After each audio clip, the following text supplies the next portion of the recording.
Hey, Jana. What's up, Banana? Did you know the Sting manufactures and handcrafts each and every one of their gloves? Wait, all of their gloves are hand stitched? Yeah. They focus completely on safety and comfort, but they design the gloves to be anatomically able to absorb the impact of the punch and deter the injury. That's amazing for pro boxing, especially because those gloves are a lot thinner. Yeah. And they're smaller, right? Because you're fighting in 8 and 10 ounce gloves for pro boxing. Wow. Shout out Sting. I had no idea. Right? An Empire Boxing and Unlearning Network production. Welcome back to another episode of the Empire Boxing Podcast. I'm your host, Coach Jay, and we also have a co-host, a very special co-host, Anna Ferrant, in the room. And we have a very special guest. This is kind of a chick power episode, and I'm extremely stoked about this. This might be the first time we've done anything of this magnitude. So we have Sarah, the perennial Pucek. Yeah. Sarah hails from Langley originally, right? Yep. All right. Represent. Yeah. She was provincial champion, national bronze medalist, and won her pro debut by knockout, finishing with a final pro record of 8-3-1. Is that correct? I think so. All right. Yeah. We'll blame BoxRec if it's not, because that's their job. That should be right. Yeah. Right? Sarah, welcome to the show. It's so good to have you. Thank you. Yeah. Awesome to be here. It's so fun. And I want to punch right into hailing what from, you did there. right? Thank you. Punch right in, hailing from Langley. I did a little digging. I was doing a little digging, and I found that you are from a family of 9. I am. Yep. I'm the youngest of 7, 5 boys. The youngest. Yeah. 5 boys. And then my sister and me. I'm the baby. So did your sister also turn out to be ferocious? Oh, it's actually kind of funny. She actually used to beat me up when we were kids. I would Keyword she was always used to? bigger. Yeah. Well, she probably still could actually, but she would always be the one that would hit me. And I would just fight back with my nails and pulling hair, which really is actually more damaging in a way. But she would really hurt me. She used to punch me in the gut, get me down. What does she do now? She's just a not social worker, something like She's a street fighter. She did. I used to teach a ladies boxing class, and she came and she she hits oh my gosh, hard. She's mean. But anyways, I would challenge her now, though. I feel like I would. Oh, is that I would probably have the upper hand.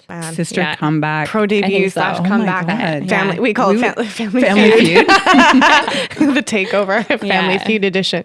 Okay, and then you had 5 older brothers. Yes, yeah. So is this killer instinct that you and your sister possess? Is this a product of the older brothers, or is this all in conjunction in some sort of Pucek family tradition of? That's tough actually, because 2 of my brothers actually box as well. Okay. And they all play football and stuff.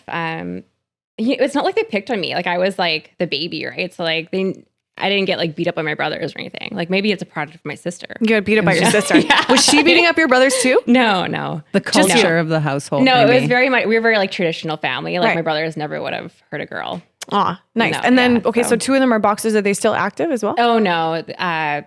It's just they had maybe one had 1 fight, another, I think Steve had 6 fights or something. Right. They were older 20s, life got in the way kind of thing, Right. you know? So Yeah, it kind of trickles. Yeah, it's you can't really, it's especially for a male, Not you a can't just recreational. play around boxing, right? Yeah. It's you either gotta really give her or step Mom, back, you know? I'd like you to meet. What do you do? I mean, hey, if you're good at it and you're doing it as a career, then hey, ain't nobody gonna, say much of that. Now, I also read that you have kind of been an athlete your whole life. You were playing volleyball. Yeah, as much as I could have been, soccer. I because I had such a big family, I was never really allowed to play sports outside of school. So yeah, I just did all the school sports, track, volleyball. I played club volleyball as well. But yeah, mainly it was track was my big thing when I was younger. Mm-hmm. And yeah, then I played basketball, volleyball, a little bit of soccer in high school. And yeah, I just somehow found my way into boxing. That's what I want to know is how did you find it and what made you fall in love with it? It's actually funny because I think a lot of people that don't actually participate in boxing, when they see boxing, they always say it's super boring, right? I was the same. I didn't really watch it. Maybe I saw some clips. And do you think it's, sorry, just a parking lot, do you think it's the nuances of it? They don't understand scoring, or? Yeah, I think just because I think from an outsider's perspective, it looks very slow. It's very they can't see all the little things. When you know boxing and you you begin to appreciate like how hard it is to do all those little tiny little things and like piece them all together. Like it's impressive. It's like beautiful to watch. But if you've never done it, you've never like been taught about it, you would never know, right? So it's like very boring. So yeah, to me, I wasn't really into boxing or anything, but I love like wrestling and stuff. And I was always very aggressive. Yeah. Like all the sports I played, I was like scary. Like I was like always out to like, I don't want to say hurt people, but like I've seen that look in your eyes before. Yes. Yeah. Boxing though, it's funny because that works against you. I was that way when I started, and then it got like stripped away from by my coach. Like, and so I'm not really like that, like in boxing more, but yeah, I do have this like intense desire to just like freaking like maybe not in boxing but other sports. Like I just really wanted to like take people out and just like, you know, I'm very like competitive that way. And well, with boxing though, I guess like it really just started with an ad in the newspaper. But before I saw the ad, my friend and I were really into the movie G.I. Jane. We like thought she was so badass, and so we really wanted to be like G.I. Jane. And then like of course I saw $1 Million Baby, and then I wanted to be like Hilary Swank, and still knew nothing about boxing. Just like, you know, just wanted to be like badass, quote unquote. So okay, and then so we saw an ad in the paper, my brother and my friend and I, and just like for like recreation, and tried it out, and had no intention of competing. Just like wanted to do it for fitness, and was just totally hooked like right away. It's like I feel like all of us that have like box, like we know that feeling. We're like I kind of remember. I think I can't hear myself now. Is that okay? Matt, it cut out. There. Yeah, it's okay now. I'm back. You're back. Sorry. Okay. I don't know what I was saying. When you fell in love, like what was that? Like I remember like our first gym like was just in this like upper floor of a community center in Langley. It was not really like a boxing gym. They just kind of like threw it together for like a temporary thing. The best kind though, really. Yeah, but it wasn't even like, it was very like, felt like you're in a community center, like above. It just felt like not like a boxing club at all. Like, so it really wasn't anything special. It was just like some like stand-up bags like set up, and there weren't like double end bags or anything. It's just like skipping, like hard calisthenics, and like we weren't even really allowed to hit a bag. Like at first, like my coach was just like, he basically just like let me throw like the same punch over and over again for like a month. It was just like kind of like mind numbing, but it was just like kind of how it should be. It's how it should be. Kind of how it should be. Yeah, that needs to happen more, I think. Right. And like, and I think that's like the best thing about boxing, I think, is like when you can put all these tiny little things together that you've like perfected. Like that's when it becomes really beautiful, I think. But you can't get that. Yeah. Things. You have to spend the time. And like first, like it's kind of weird, but like I was also hooked because like also my coach is like a really good talker. Like he just kind of like sucked you in, like has all these stories, and like so you just kind of like, you're always eager to go back and like hear more and like see more, you know? And I was hooked. And then he basically just told me I was going to fight, I think. I didn't even like... Isn't that always the way? I think so. In like old school, like back in the day, they would just be like, oh, you have this thing. And like, I think I had my first fight 3 months after I started boxing. That's kind of good though. Terry was like, nah, you're just getting in there.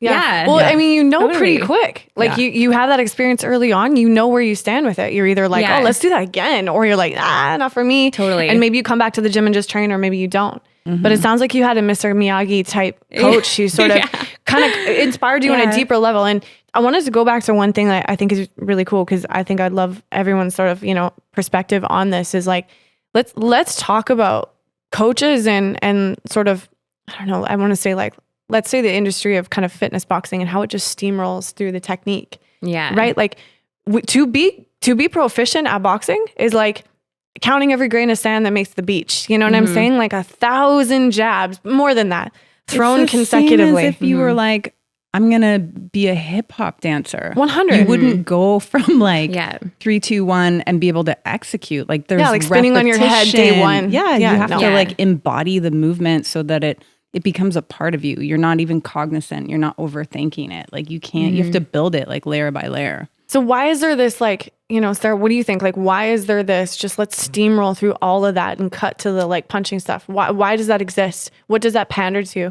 I think it really depends on the coach. Probably a lot of people are like, let the client or the boxer drive what's happening. So if you don't have a strong coach and they just want to like please them, make sure they go home happy, they're just gonna like say yes. Because for a lot of people, it is like, I mean, we've had people come in our gym, probably the same with yours, where they like they're doing the same punch for a week and they're like asking to do pads and asking for stuff like.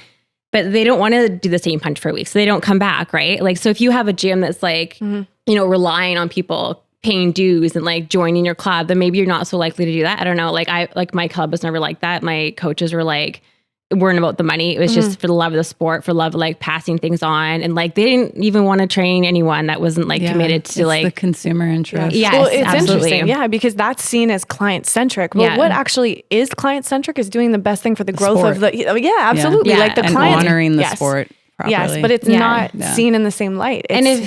I agree with you. And if those people that were kind of frustrated by it were to just stick around for a couple of weeks, or, you know, like maybe they would start to appreciate like what it's actually doing. I guess I didn't fully appreciate it till I actually like went and sparred maybe like, then you notice, you see the people that are learning how to throw uppercuts in like the first week of boxing. Right. They're like throwing these crazy, like they've never sparred before, and they're throwing like body shots, uppercuts, blah, blah, blah. And it's just like, and then you're just throwing like 1-2s and you have like decent, you just have simple footwork and you're just, you know, doing things right and you just control it. And it's like, I really did notice that like when we first went sparring, I'm like, wow, like this actually works. Like to just do the basics, do them well. And like, the awesome thing about that, I think, is that like for me anyways, is like, I was able to take that lesson and like apply it to my life. Like, how like in boxing, you have to do all these little things right to be good, like to get to like, you know,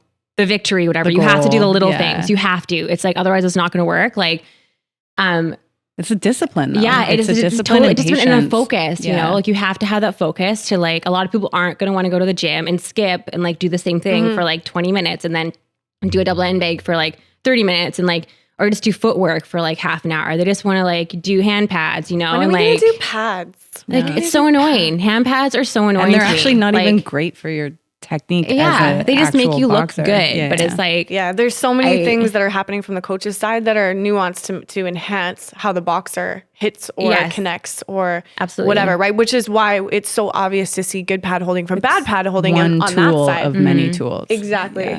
That's really interesting because I think, you know, in general in martial arts, I think boxing is the only one that everyone gets real keen real quick and gets kind of blast through the idea of like the accumulation of little things, because other martial arts are really built on the foundation of that. And people really buy into that as a culture.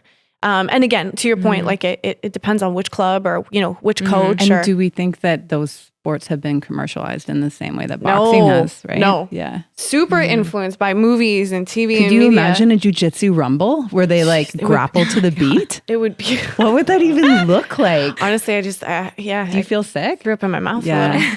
That's I actually think that would result in like accidental homicide. Like someone would end up just like, Bill? Yeah, no. Like someone would end up like not okay from that. Depends what music you pick. Yeah. Okay, that's some Taylor Swift remix where someone's like mouth to mouth resuscitation. Oh my God. Anyways, so talk to us a little bit about the transition that you made from amateur to pro and what the culture of women's boxing was kind of like at the time. I'm gonna let you run with that because that's a big question. Let's chat about that. Okay. Well, I only fought amateur for like a year and a half. I was pretty quick, but I was lucky. I had a lot of fights, and that it was really, my coach always said I was like so lucky because that never happened then. Like it wasn't as big as it is now, right? So like I had like, I think between exhibitions fights, I had like 16 in like that amount of time, which is crazy. Just in BC, I didn't travel, nothing. It was just here. And like, in your weight class. Exactly. Yeah. Well, I was fighting up a little bit and stuff too, but like, that's like kind of unheard of. Like even now, I think it's like, that's pretty, that's rare. Around here, it's kind of hard, right? But yeah, like at the time, boxing for women, it was sort of like still, like, I mean, Jillian still fights and stuff, but like Jillian was like the big name. Mm-hmm. There was like Olivia Gorella. Who else was there? Like, in amateur? No, in pro, sorry. Amateur, like, there wasn't a lot going on. Like, you kind of just fought like the same girls in this area. And because it wasn't the Olympics yet when I turned pro. That's part of the reason why, like, part of the reason I turned pro. Also just because like there's not a lot of people around here to fight, right? So you kind of have to like, if you want to like do something, like whatever, just do it, right? And I was like, I don't know, had other plans in life, so I didn't think I was going to do it very long. So I thought, I might as well just go pro, you know, like. So you never had the ambition to like, was that like a conscious thing, or you're kind of like, screw it, let's try? Or, you know, was it more well, it was more KO, to be honest. It's like my coach made all the decisions. Like, you're fighting now. No, it's good though. I give him, it's good. Kudos to him. But like, yeah, he decided basically. But for me, yeah, it was like never, I'm being completely honest, it was never like, I've never dreamed of being like a world title holder or anything. I did it like, kind of for mental health. It was a big reason. And just, yeah, I was always working and going I was in school. I had these like other big dreams I had, right? So it was just like, I love boxing, but it wasn't like, I didn't like think I was going to be like a world champion. Like I thought if it happens, that's awesome. Like I wanted to, but it wasn't like, it wasn't everything. It wasn't everything to me, which is like a problem too. When you get to a high level, you can't keep, you know, competing at a high level. You can't, it's like, you're never going to be the best if I'm like, I have like my hands in all these different areas, right? Like if I want to be like a world champion, like I better, and like all these other girls are just like doing that full time. Like, oh, that's so interesting. I want to go back to this. Like it's not going to work, right? This is like, my entire life. You just summarized.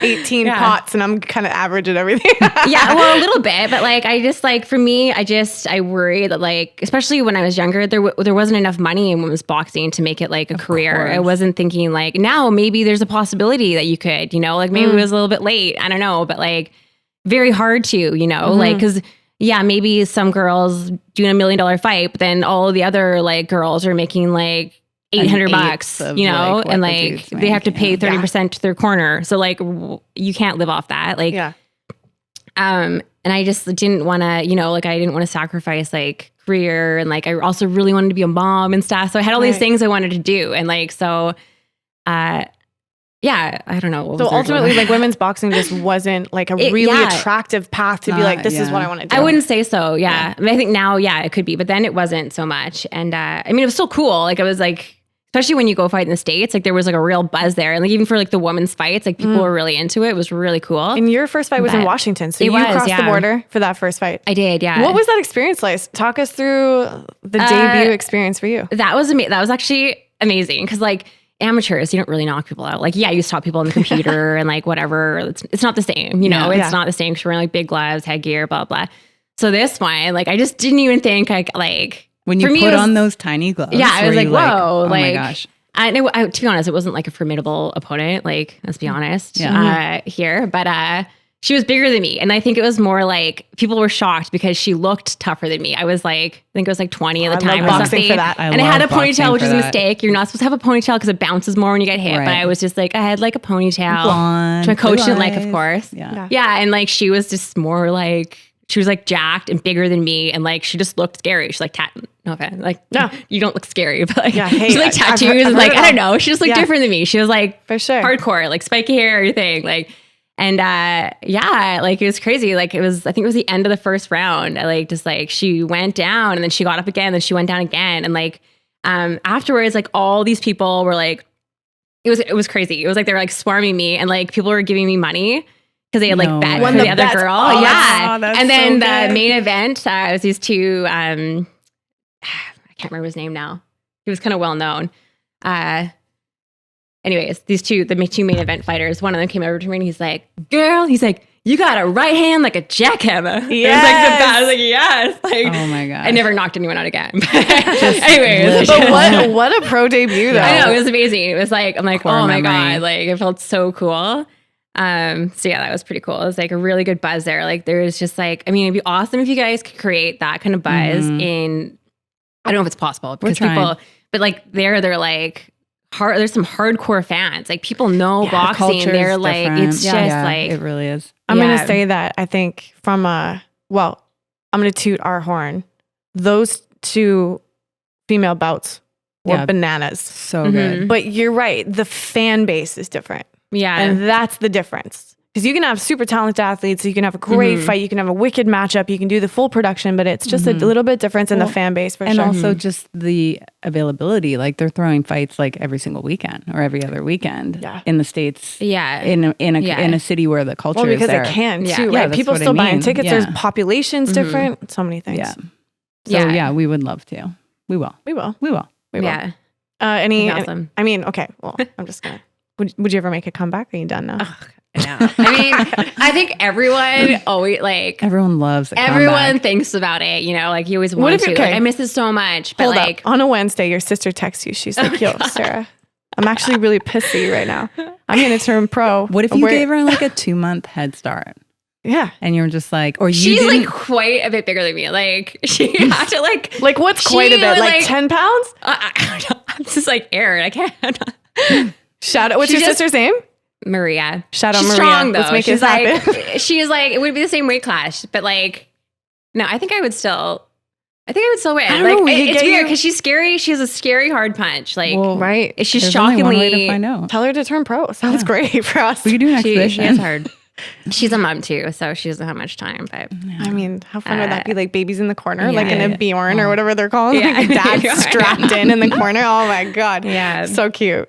A Mother's Day bout. Anyways, I digress. But this is what happens. So anyways, I don't know. I think you need to know when to stop, right? Like I think we all know somebody that maybe didn't stop soon enough in boxing. Because the reality is it's a dangerous sport. And the older I get, the more I value my brain as well. And I just it's a really nice thought. It's like I like bring myself back to like these moments in boxing, like when you're like in the zone, in the ring, training, and like after you go through a fight camp, there's nothing like it. It's like the best feeling in the world. And like, I mean, I wish I could just like find some way to like recreate that feeling.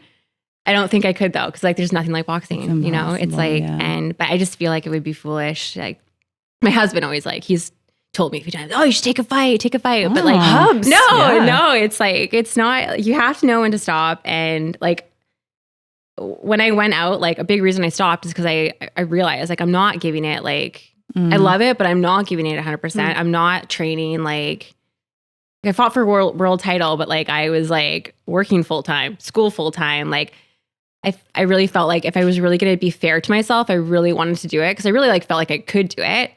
Like I need to like commit to it, and I can't do that. So it's not really realistic. And plus, I'm 35 now, so I think of my. That's an honest appraisal, though. I appreciate that. I think that you made that choice. Yeah, I just, I mean, I'm not poo-pooing people that do like still fight when they're older. Like, good for them. It's awesome. It's just for me, like, I can't stand like, especially like, I think the older I get, it's harder for me to do things if I'm not going to do like my best now. Yeah. So, I can feel that. Yeah. I'm curious with that. So, in your transition, what about boxing have you transferred into your life? Like what lessons and ways of being in the world do you feel like has transferred over? The lessons I learned from boxing have like changed my life. Like I would even go so far as to say they like saved my life actually, honestly. Like tell us more. And I think it goes back to that doing the little things thing, really, like not to go back too much to it, but like it's just like I learned in boxing that like to achieve big things, you have to do the little things. And before boxing, I lacked the focus. I lacked confidence. I had really bad anxiety. I mean, I still have anxiety, but like now I handle it better.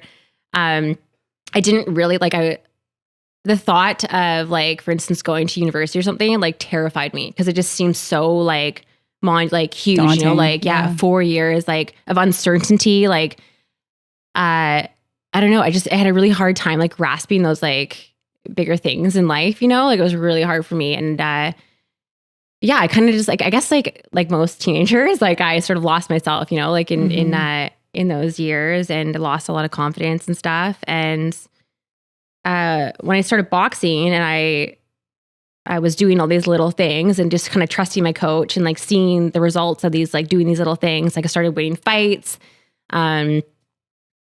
Trust is such a huge part. Yeah, I did trust him. I started like to see like, whoa, I'm actually like, by doing all these little things that seem so kind of lame, like on their own, like I'm piecing them together and like winning fights and like I'm actually getting good at boxing. I'm starting to like gain some confidence.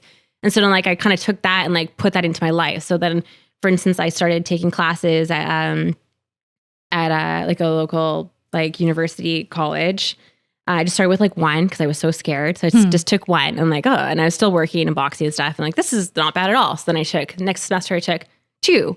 And then the next year I took 3. And then I was like, you know what? Like I'm working, I'm boxing, and I'm like taking these classes and I'm like crushing it. It's not hard at all. Like I'm just going to take full load and I'm going to work. So I took full course load, like worked full time, and I was boxing. And I did that for like years. And like, but like, I just had to like, instead of just like dreading the 4 years ahead of me, I just needed to like, just get in there and just do one. And like, you'll see that it's not that bad. Like do your best, but like, it's not that bad. Just like focus on the one thing. And then you just take on a little bit more. And like, and so shows you what you're capable of. Totally does. Yeah. And like, I know it seems kind of lame. Like a lot of people maybe don't need to do that. But for me though, like I needed that. And then I took it into my job, you know, like I started putting these other areas. And then it was interesting. The year that my last year of boxing, when I had my world title fight, that was like the year when like everything kind of came together from all these little things. Like I got my degree, I had like a diploma, I fought for a world title, I got this like new dream job. Like all this stuff happened to me that year. And like, I really like, I credit it to boxing, and like, I actually credit it to my boxing coach. Like I really like, not only do I wish I had like started boxing when I was like 10, 12. Like I wish I had like met my boxing coach when I was like 12. Cause I feel like, I mean, it's kind of a shame. Like I look back in high school and I feel like shit, like if I like had the tools that I have now to like in high school, like what could I have done? Like, I feel like I just sort of like got through it, you know, like I had this mentality. I just had to like get through life and just like, you know, like I was just like waiting for it to be over almost. It was like pathetic kind of, you know, like kind of sad, but like if I had like the same mentality and confidence like in high school, and it's not even that much, it's just doing little things, you know, like I think like, wow, like I turned out okay, so it's fine. Yeah, but I like, was gonna say, I feel like it kind of like sucks. I'm like, what a waste of high school, you know? Like, but I mean, I think I don't know. I It's don't know. adolescence. How would you compare it to anything if it was always that good? Yeah. I guess so. Yeah, that's a fair point. Like I feel like it's your trench time in those ages. I Like guess you know, so. because the Yeah. lessons and growth and experiences that you get from those times help you understand things differently in your 30s. I think it's like you can't look back and go, man, I wish I did my teens or 20s different, because like at the time you thought you were okay. That's just it though, is every phase you're like, yeah, I know everything, I know enough, you know, or you know that you don't know anything and you're just rolling with it. But I don't know. I think for me personally, I was actually in I was in a bad place in high school. I was like, so I get what you're saying. I just feel like I think maybe even for mental health, you know, like it would have really helped me in high school. Like I often wish I came across like a youth boxing class or something. I think I would have really benefited from that. It just wasn't my story, but I could see now how it would be so helpful in terms of directing the energy, you know, and the discipline and having something to focus on, and like all the good chemicals that come from even just the exercise component of it, right? Like it would help us so much. I think it's such a cool piece of like the story of boxing, right? Because, you know, you hear this similar theme throughout, you know, genders, ages, races, religions, other parts in the world, how boxing saves people's lives, and like takes kids off the streets or whatever their story is, troubled homes, and boxing has the power to do that. And I think it's really, really cool because everything you said was sort of like you had fears. I'm going to try and summarize and tell me if I don't get it. But it's like there were fears that you had in your life, fear of, you know, not fulfilling expectation, you know, fear of others, fear of the unknown. But you overcame that by doing something that most people think is fucking scary. Yeah, that's true. Right? Like how did we overcome these fears? By diving as deep as you can into the other side, you know? So I think there was more courage there, and it just kind of had to be unlocked, and maybe boxing was the key. Yeah. I think so. Yeah, it really stretches you to understand what you're capable of. And that is something I think boxing is very cool. And not even just from like, oh man, actually I'm a pretty good athlete, or I'm pretty strong, but like mentally, man, look at the resilience I have, like to go in, like we've all had our asses kicked. And like I think the hardest thing that shows you the depth of your character and like your resiliency is like, are you back in the gym though after that? Yeah. You know? Overcoming fear by doing something scary. Absolutely. Is pretty cool. Yeah. That's really cool. I love that. One of the things I kind of want to pivot to talk a little bit about becoming a mom and just that, something me and Jana were talking about earlier is, you know, the perception of boxing being very aggressive and it's very like masculine and male energy dominant, but then also straddling the feminine side of ourselves and what that looks like from the outside, but also as individuals. And I'm just wondering, did you always feel like you held those balances equally, or did you feel more attuned to your feminine having gone through the process of pregnancy and having a kid? Like, did you consider those things, or like, yeah, just curious how that shifted or changed for you? Well, I always thought that I was meant to be a boy. Just kidding. I don't know why. Even when I was younger, I was like, it'd be awesome to be a boy. Like, because I have so many brothers, right? Yeah. So I think that's probably why I felt that way. I was like a tomboy and stuff. But just think about boxing. Like, I think the nice thing about boxing is that, for me anyways, is that when I went to the gym, it's primarily men there. There's some girls, but like, you kind of just become one of the boys in a way. Like, you don't have to worry about like, I think there's probably some girls that like dress up and like whatever, look hot for the gym, but like I sure as hell did not. Like, I was wearing like the grubbiest sweatpants, like nasty, like didn't wash my hand wraps, which is disgusting, but like I just like gross. And I just felt nice to go there and just to be like kind of gross, like just to just release the expectations. Like, absolutely. Yeah, it was wonderful. Like, and I guess like, yeah, at some point I kind of like, for marketing, my coach wanted me to be more like feminine looking, you know, for like pictures and stuff. But like, I never was thinking like, I never felt feminine, you know, when I was boxing ever. I kind of felt like I was like more powerful, masculine. Yeah. Like, I guess. Can relate to that quite a bit. Yeah, I don't know. I kind of always feel that way with all my, like when I play sports, I don't really feel feminine. Like, but I do think I have like feminine energy outside of sports. We all do. Like, totally. I definitely do, you know, like I have like different sides, but when I'm like playing sports, like I don't have time for like, you know. I have a question about that. Yeah. Sensitivities and stuff. Is that like, because I don't think there's a right or a wrong answer. I think it would be a personal spectrum. How much of that do you think was just innately how you like enjoyed feeling, like your default, like by nature? Or was that like being good at sports or being aggressive in sports, you often get compared to a male athlete, or there's a sense of like, oh, you're really good, you play like a boy, or you know what I mean? So that's an interesting question. How much of that was societal and how much was that innate to you? I think it was just innate because like I remember even feeling that way when I was really good at track in elementary school. It was like my thing, track. And I remember even when I was like 6 and 7, I was allowed to move up and like run with the older kids because my siblings were there. And I remember feeling that way even as a little kid. And like, that's not something I'm hearing people saying like, oh, you're like a boy. Like, I think it was just how I was. And like also just seeing my big brothers and like, I just wanted to be like my brothers. Like I totally did. Like I wanted to be tough like them. I wanted to be like, so I think it was just who I was. And I guess it's kind of funny because I feel like the Sarah I am now actually was like Sarah at like 6 to like 10. Like she just went away for a while and like those teen years or whatever. And then she came back like with boxing sort of like how I feel now is like how I felt like when I was like doing track when I was a little kid. How old is your baby? He is almost 1.5. I was going to say, was there any, was that like a mirror or a reflector? Kind of like, was it your child that brought you back to feeling like you were that 6 to 10-year-old? I was actually just thinking about it the other day. I was like thinking like, you know, cause I did have like a stretch where I was like depressed, anxious. Like it was a really hard stretch for me. Like family stuff was happening. That was like probably from like 12 to like when I started boxing, like 18, 19. But before that, like, I remember like in track and stuff, and even I had a real like confidence about me for a little kid. I remember like even like coaches would say stuff. Like I was just very like, I just felt like nothing could stop me, you know, like I was like unstoppable almost. I had this like feeling of like, yeah. And I was thinking about the other day, I'm like, yeah, like that Sarah, like that, yeah, that's like me sort of like she was always there. She just went away for a while. Like she had a hard time and then she came back. But yeah, I feel like I always kind of had that like maybe masculine kind of energy. Yeah. It seems like it was very intuitive for you in that way. Yeah. Which is cool.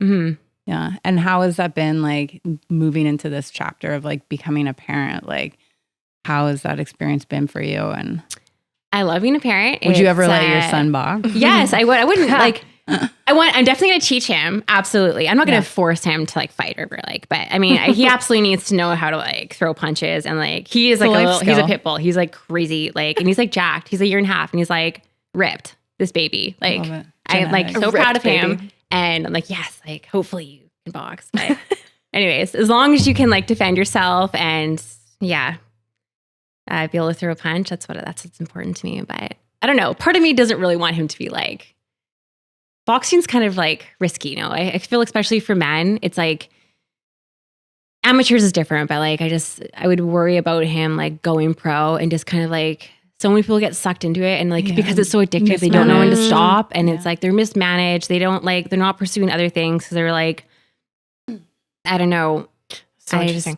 I wanted to because you touched on that earlier and I love kind of unpacking the idea of like athletes and their identity. And I think part of not knowing when to quit is because you begin to define. And so the flip side of that though is like you were saying before, to be truly like, let's say world class at something, there's nothing else that can be of focus for you. Yeah, a little bit. So it's kind of hard at that point to not attach your identity to that thing. Which is why you have to have people around you that are able to support you and look out for your best interest as an individual, not just monetarily. Absolutely. Yes. Yeah. And that's, I think that's what happens too, is there's a lot of people pulling strings in the background, but then it sounded like what kind of when you were describing yourself, like you identified yourself with different things. You're like, yeah, well, there's there's school for me and there's my career goals and there's a family goal. And you had other things that have had value to you beyond boxing that maybe that was kind of how you helped figure out what your value equation is. But I think especially for some of the male athletes, maybe coming from, and maybe it has to do with like coming up in like rough neighborhoods or hard times, all of a sudden you find yourself on this slipstream of like,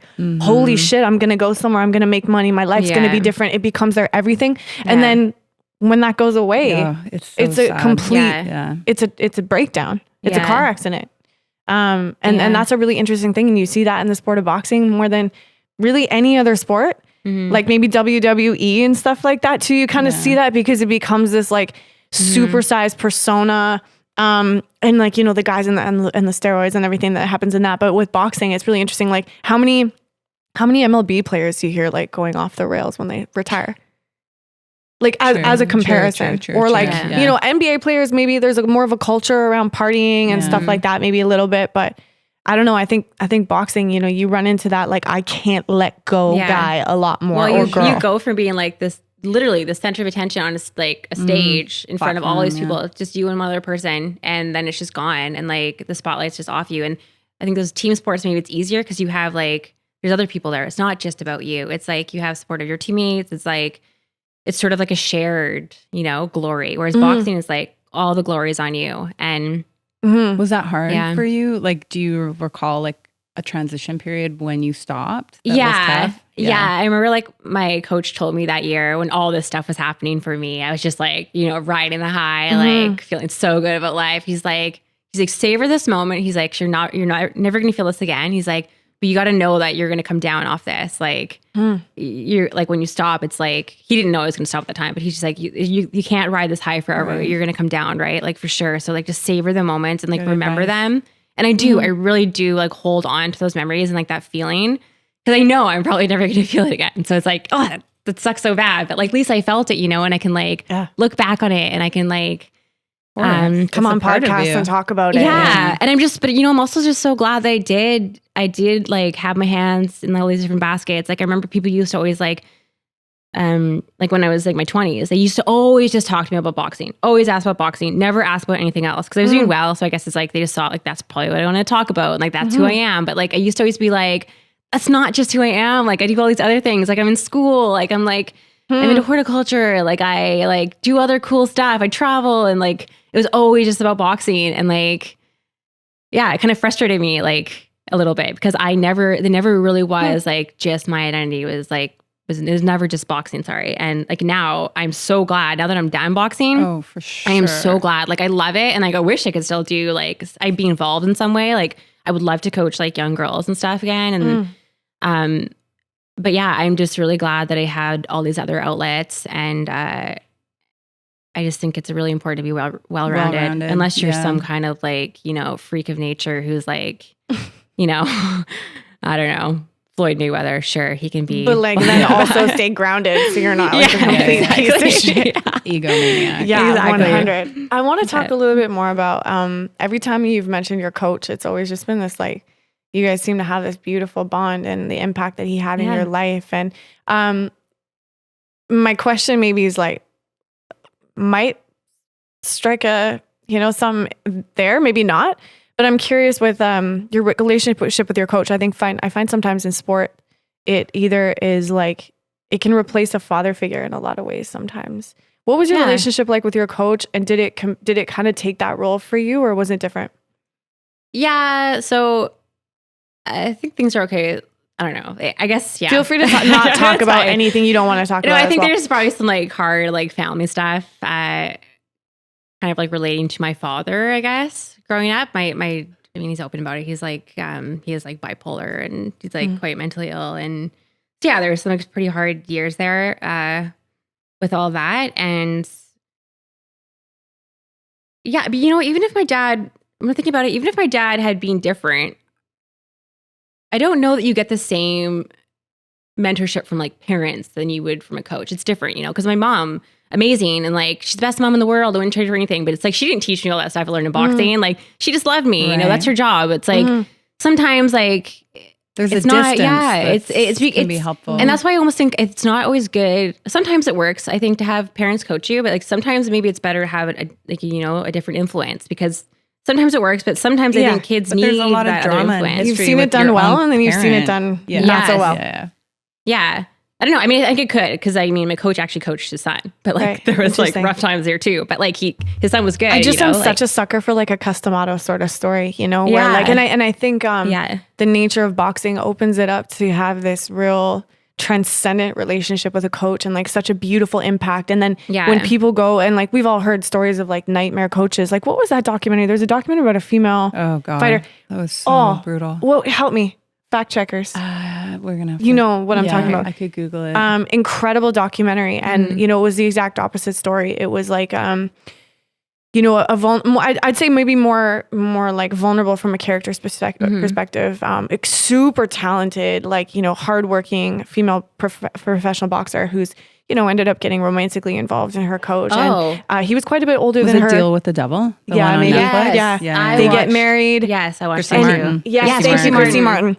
Yeah. And then, he ends up being just like the worst influence and the most like puppet master type. And like boxing has the ability. You are the master. It has the ability. And absolutely. There were moments that you said master. that. Where your coach was like, he basically told me this. He told me that. And there's this trust and this sort of and like vulnerability. Yes. Yeah. You're trusting someone with your life, man. Yeah, absolutely. And it can go in a very bright and beautiful, like, path, kind of like what you experienced, and like our custom auto type character, and then it can go in a really dark path, like that. And that story was really incredible, because I think and I think that going into kind of like talking about feminine masculine dualities and stuff like that, or polarities I should say, I think there's an interesting kind of manipulation that can happen more specifically in a female fighter and a male coach than a male fighter and a male coach.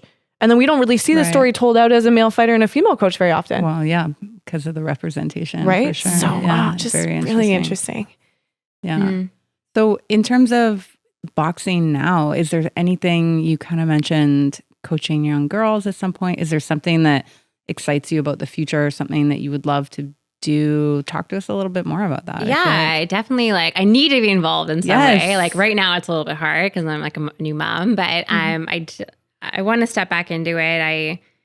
I coached kids for a while, and they started when they started, some of them were like 9, 10, and they went to like 13. And just to see the difference in them, like when they first come to the gym, like all these like with girls and little boys, like all these like big men and like guys there, and like they're so scared and like timid, and like fast forward 2 years later, and they're just like they're part of the gang, and it's like they're so confident. They're like, it's just like a really amazing to see. And yeah, I would love to, especially girls, just because I know like how much like you have a really good kind of mentor coaching energy to you. Oh, thank you. Thank you. I remember when you came into spar a couple times, and I was so terrified. Let's bring back some memories, moments. Oh my God. Like you were like the pro and coming upstairs, and I was like terrified, but there was just a level of professionalism and respect that you would know how to push and hit hard enough so that I could learn, but also not hit too hard that it's just like a different level of like respect and understanding. And yeah, I feel like the world needs more of you. So. Thanks. That's really nice. Yeah. Well. No, and so that's interesting. So that's, Anna's memory. But I remember we were kind of talking about this in the elevator on the way up. We're like, when did we meet and how did we meet? But I remember you Jamie Ward also mentioned like you had a really big impact in her career and as a sparring partner and stuff. And talk about those glory days with watching Jamie. You guys. Shout out Jamie Jamie Ward. Like in the center of the ring, just inside. Just how fucking cool is that as like a young, like up and coming, like boxing athlete looking and seeing that happen in front of you? How cool is that? I think I lucked out having some pretty solid females to look up to with Jamie and Sarah and Cindy and down with Terry at the Astoria. And yeah, a lot of really kind of not a ton, but like enough that I felt like, wow, this is really, really cool to watch and to have something to work towards. At the time that you were doing that, were you aware of the impact that you would have on young people? Were you just kind of in the moment? Maybe like the kids, because they are like quite like they bring me presents and cute. Like I had a really bad breakup and they knew I loved hot dogs and I showed up at the gym and they had like went to Costco and bought me like a crap ton of hot dogs. It was like the cutest thing ever. Aww. And like they were like they had my back, It was like I was doing stuff for them, but like they did so much for me too. Like they like helped me so much and like I don't know. I just learned so much from those kids and. Yeah, and it's kind of selfish, but I guess also for my own well-being, I would like to coach kids, because you learn a lot from them, and they bring a really like amazing energy, and they make you feel young again. And you learn a lot by teaching as well. You know, just so true. And like I think there's an honesty and a vulnerability, and sort of like it's like kids are like fresh snow. You get to make the first prints, right? Totally. And there's a cool element in coaching with like. Being really proud of when you see your little athlete, whatever, develop, or even like your boxing clients or whatever. When they go to another gym and they're like, oh, I went to this gym. And then someone was like, oh, you're really good. And you're just like, it's like you've engineered that. You've created that experience. You've made your imprint on that person. And not even just from like maybe like a technical perspective, but also from like a support perspective as someone in their life that they looked up to. Like, I think the coach athlete relationship is one of the most interesting and beautiful relationships that can happen. I definitely agree. Yeah, agreed. Yeah. Now we wanted to ask you a little bit more about Elroy. Shout out Elroy. What a gem. Yeah, of a person. Honestly, so like Clark Kent. Yeah, like just as a side note, had him on the podcast. Like just it was the last podcast I saw a I did. clip about his wife. So cute. I didn't know he was married. Yeah. Is this new? Yeah, she came in. She wanted to watch. He was so, how cute was that? Jason was there. That was really cute. I was melting. I'm like, this is a little husband-wife moment. It was so nice. And he was so nervous, bless him. But then gets in the ring and he's this like warrior cry, axe wielding like psycho. Like, and also like, so he's got that crazy like, warrior spirit, but he's also like a super technical fighter. Like he's lovely to watch. Yeah, he's good. So you guys were sparring partners. Yes, we were. So pretty much until like the last year I boxed, my coach never really let me spar men. He was always like, he didn't trust them. He was just very protective of me, which is great. But like at that point, I'm like, I'm fighting for a world title. Like I need hard spar. I needed harder sparring. Like you need to like not protect me. In Vancouver like area, you're probably the hardest sparring. So where are you? Yes, exactly. And I was really feeling frustrated with that. Like I needed like. I feel like I'm always having to hold back, I'm always holding back. I'm always like, I'm never able to just like go hard. And that was a problem with my fights is that I felt like I was always just too like docile. Like I was never like, and that my actual inner like being is like I used to be quite vicious, so it was weird because I was like trained to be like held back almost all the time. Right. And so I was like really like noticing that. My coach like agreed. He just didn't want me to get hurt. Right. And that's fair. But finally, he decided that I could spar and it would be Elroy. Enters Elroy. We would do like 10 rounds. I think he would do at least 8 anyways. Or like sometimes we'd switch out with, so I would get my 10 rounds because I'd fight 10 rounds, right? So like, but like there was some pretty intense, like he actually like knocked me down in one of our sparring sessions. Like not knock out, but like knocked out. I was like, whoa, like it was awesome. And I got so much better. Like I wish I'd been sparring men for longer, like I got so much better in like the months that we were sparring. Such a nice guy. Like, He's a beast in the ring, but he's just so like, Sweetheart. yeah, he's what a so gem. sweet. And It's like a light switch. yeah, I hope he couldn't does so believe well. it. I mean, either. Couldn't believe it. That walkout floored me. I was like, is that the same? I couldn't believe Who's that guy? Yeah. That's awesome. Yeah, he puts on a show for sure. So he was sort of your main sparring partner. You said Yeah. you'd have got like a lot of growth from sparring with him. Absolutely did. Yeah, for sure. I was more aggressive in my fights. You know, I was like coming forward more and stuff. And like, Yeah. I just feel like if I had kept doing that kind of sparring, like I feel like my game would have been like so much better. Right. Because you have But- to push the edges. You have to push the limits to really know where you can take something. Exactly. Yeah. Yeah. And like, yeah, I wanted to feel what my power felt like, you know, and I Yeah, sure. wasn't really getting that. So, Well, you kind of want to have the hardest work in your camp and not your fight. You don't want your fight to be like Yeah. the hardest thing you've experienced, yeah, right? for sure. Because that kind of flips Yeah. the ideal context of it. Mm-hmm. You want to be like, no, I'm prepared. And it for brings this. you kind of meet someone's level, like, you know, like if you're always sparring people that are like a little bit like below you, you start to like You will. be Yeah, to their level. I'm comfortable. like, Yeah. oh, like I'm getting sloppy or like I'm not like, absolutely. I don't know. It just needed to happen. So yeah, it was really awesome. And yeah, we used to go there. I used to have to go like spar at like 9:00 at night. It was like crazy. Why after does school. boxing do this? That's Why? crazy. That's when they had the gym, I guess. And like I was Yeah. in school. And I just, mean, I like, guess when you're in your 20s too, it's like 9:00 means something different. Now I'm like, ugh. Yeah, Like I no, can't imagine 9 o'clock getting is up bedtime. like that on that level now. Yeah. That was like what sparring was like at Hidden City last year or like earlier this year. Yeah. I was like, this is awful. Yeah. So Are you my- guys still sparring? My Or- last fight was in May, so Oh, you fought. I feel a little washed up now. But yeah, nice. I was actually gonna ask you that question. I was like, so what's your relationship like with boxing now? I was worried you guys were going to ask me about like the local boxing scene because I don't know. Like I'm so out of the loop. I'm like, Oh, don't worry, No, we're not but- gonna No, ask you no, like no, who more won like- provincials or. I don't even like watch boxing on TV right now. But I when just, was the last like, time you threw a punch? Not counting my like husband Thanksgiving with your sister. just to get so mad. Years. Year. Wow. I'm trying to think. I think it might have been that class I did at your thing. Oh, Or, like- that was fun. I don't know. But I don't even know if I like, Do you I'm so crave it? dying Yeah, to like you get a spar, little- but then like, yeah. is that stupid? Like to be taking shots? Like I have had a few concussions, like I've had to go to like the hospital and like, so I'm like, I don't know, like if it's like, is that really wise, you know, to like, Do you have be an playing interest around with that? in holding it with like holding boxing as like a training, like, you know, fitness method now for yourself or Pretty, does it like, just mean I don't so know. much from you as a fighter I that would you're want like, to do why would I it. do this? I'm fine. I would want to do it like not you for s- money. Like I'd want to do it to like help like Yeah. kids. Like that's I'm not really interested in doing like I don't know. I have a pretty good job and stuff. I really need Yeah, to like yeah. you know like I would get the most out of it if it was just like you know to help people and in turn it's helping me and that's what I would want. You know like to help people feel better about themselves and that's probably more what I I'd love be that. into. I love it.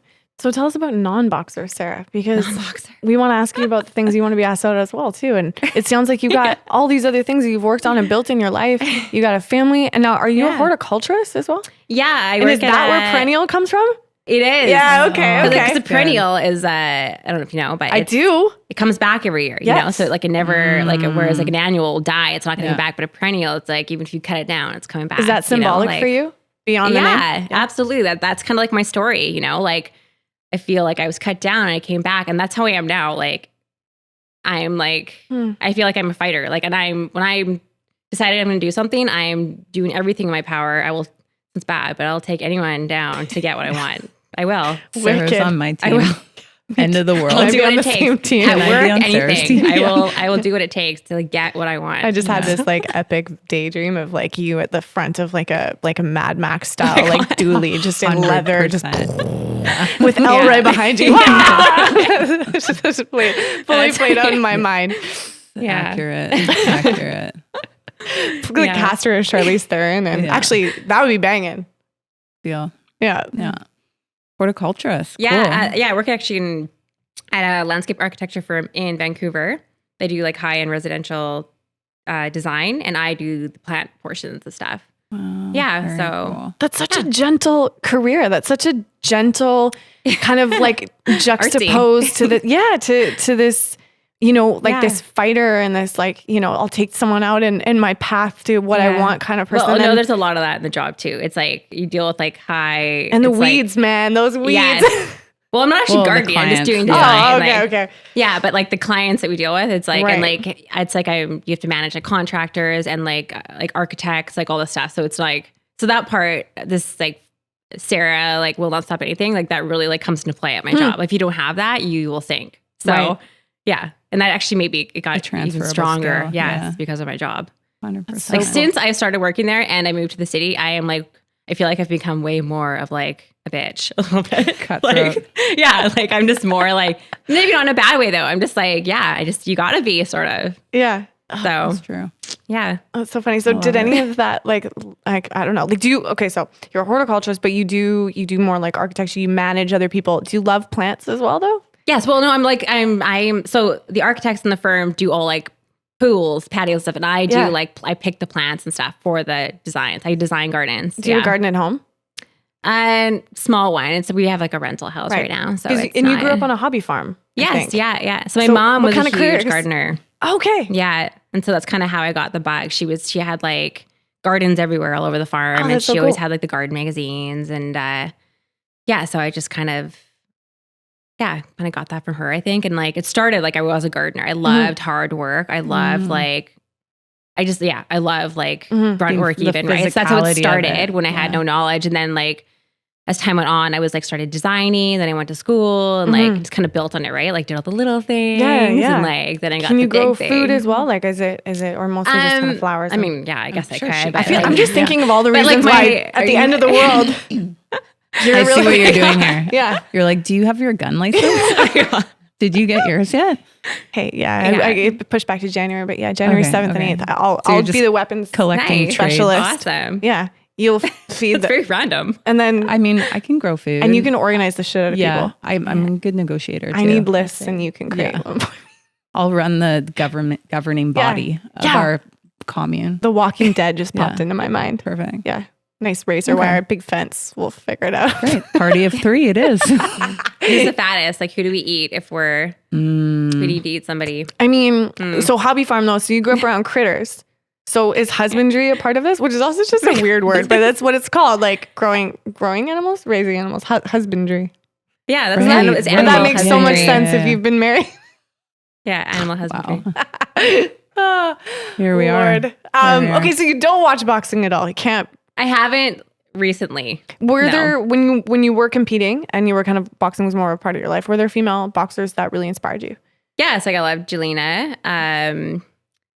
Amanda Serrano is like she's awesome. She fights. Who else is like Jean? Mum brain.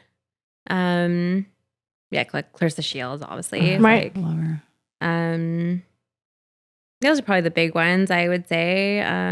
Obviously, like Lucia Riker, like she was kind of before me. She was like, I don't know if I'm saying her name right, but she's a beast. Like nowadays, I feel like she would like, if she was in boxing now, she would be like, I think she would still be top dog. She's just like a beast. So she's pretty impressive. Yeah, I loved when women kind of like fought like men, you know, like I think like, especially when I first started boxing in the pros, there was still sort of the element of like the spectacle of women's boxing, you know? So there was a lot of like Cat fight vibes. cat fighty sort of boxing, or like I don't want to name names, but like, you know, like it was very like sexualized. So like they're not good, but they're like hot. So they're like successful, Right. but they can't like fight. Yeah, like, really, they don't wanna they're get decent. dirty. Like yeah, Yeah. they're just not like Great mud wrestling. they're joke just in not there really somewhere. like athletic. So it's like, but they're like the star, and it's like kind of annoying. Whereas like now I feel like, oh, obviously there's still going to be like that, like women are going to be like sexualized, whatever. It's always going to be a thing. But like at least now they're like really good too, you Yeah, know? there's a So lot like of they're really like good hot, talent. but you're also super talented. And yeah, it's And I love it when people can honor both, all parts of themselves. yes, absolutely. Yeah. And be that. Yeah. There's nothing wrong with it. I And don't just, think, it's you know, how you like, show up in the ring. Yeah. It's the truth. absolutely. That's Yeah. that's what people are really going to see, and that's what's going to leave an impression. So What I think is kind of funny now is you're seeing this shift into like, instead of like men actively sexualizing women in sport to like women sexualizing themselves. They're like, no, I'll do that for myself. Thank you. that's You know, you've Instagram, seen that, I right? think, right? It's like, Yeah. yeah, marketing, Yeah. like, Do it. Absolutely. Yeah. You're like, cool. You know, and it's funny because I used to have like, I don't know, maybe this is a road we go down. I used to have like the opposing opinion of it. To be honest with you, I don't have a strong opinion about it either way, but I remember when, who was it?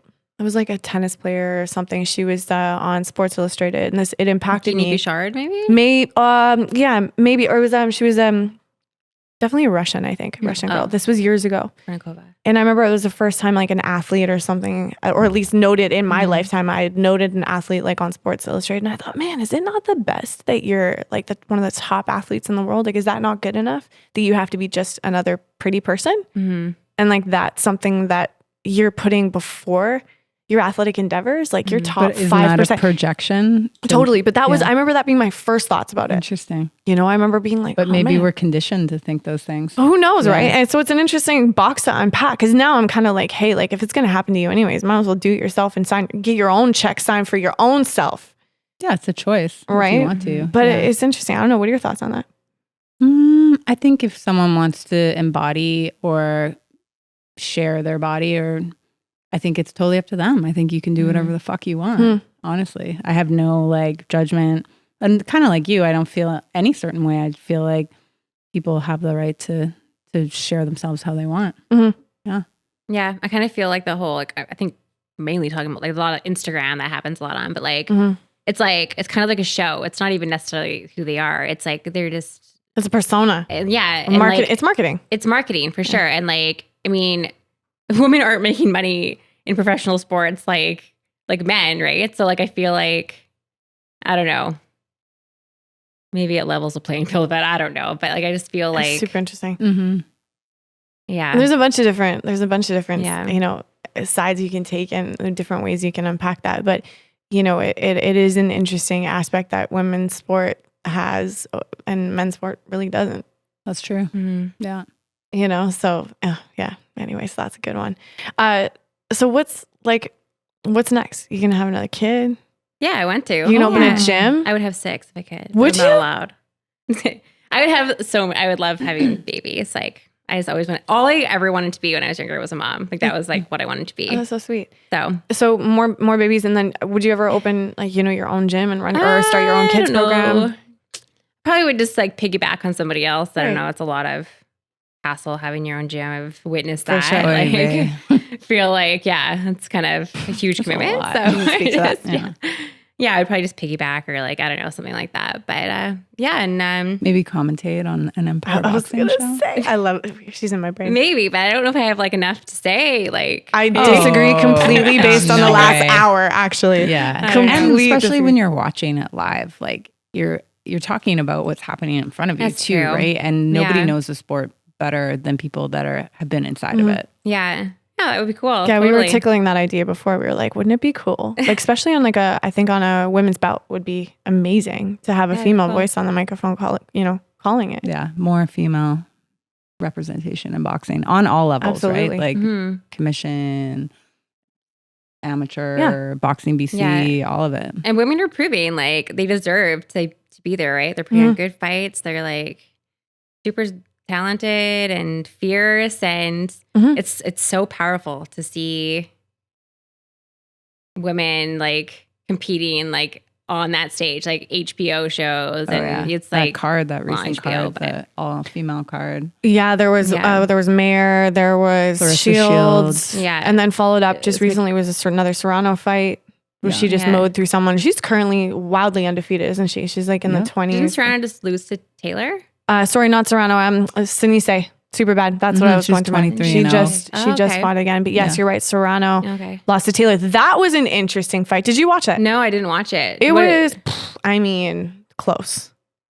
Super close. Did you think Katie Taylor won, or? I honestly wouldn't have been shocked if it was a draw. That's kind of, I was like, oof. And then, you know, there was, it depends. Like there was a couple rounds where I was like, I feel like Amanda's winning this. I wanted Amanda clearly. to win, like, and then I kind of had this feeling. I'm like, I don't think they're gonna, Katie's not going to lose, but I would have been much happier with the decision, I think, to see a draw and a rematch. Yeah. To be honest with you. It felt a bit of a robbery, in my opinion. Jason's nodding. He agrees.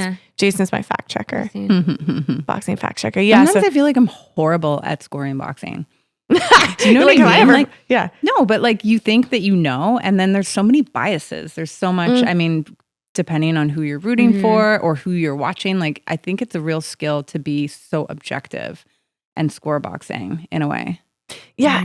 really not having your mind made up before. Actually, it was interesting. I wanted to come back to something too, just kind of on that, but like to wrap that point up is like that it's a big task to have a completely unbiased view and also being able to recognize like all the nuances. Like, okay, you got one fighter that's coming forward a lot and being really aggressive, but you've got another fighter who's counter-punching on the back foot and doing a really good job of landing significant shots. So it's like, are they just now? Well, usually I think it's like the power shots are going to be more, obviously. And then after all is said and done, if it's even in that, I think then it comes down to like a ringmanship and like. See? Yeah. We're getting you ready for. Yeah. Well, prove me wrong that you're going to be great at this.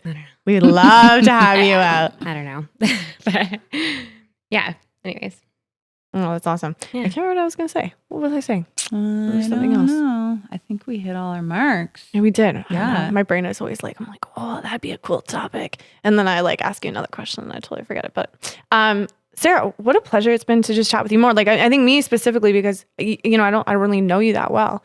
I know of you, and Jamie's always spoke so highly of you. I've met you a couple times, like way back in the days, but it's been such a pleasure to get to know you. And thank you for also being vulnerable and talking about kind of like, I don't know, the real meat of it is like what boxing means to you and how it impacted your life and like the struggles that ultimately created strengths, which is really cool. So thank you for that. Yeah, no problem. I think it's good to talk about, like I think everyone has struggles and you kind of put it out there. It's not so abnormal, It's just like, amen to that. We all just got to deal with our shit and like help each other out. And yeah, and that's like, we were talking about Instagram for a second. That's kind of the interesting thing about that digital world, right? Is that you on the outside looking in, you're like, oh, you have no problems. Must be nice.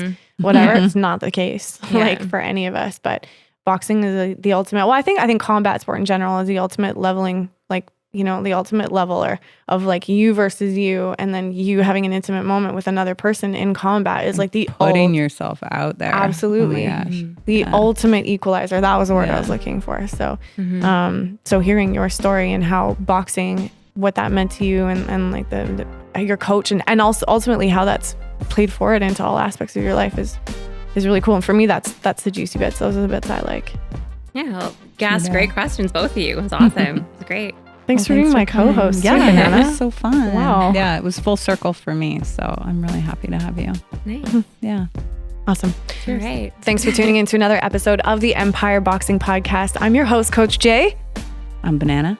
And that was Sarah. Thank you so much for watching. Subscribe to our YouTube channel, and we will see you next time. Bye. Make sure to listen, follow, and subscribe to Empire Boxing on Apple, Spotify, and YouTube.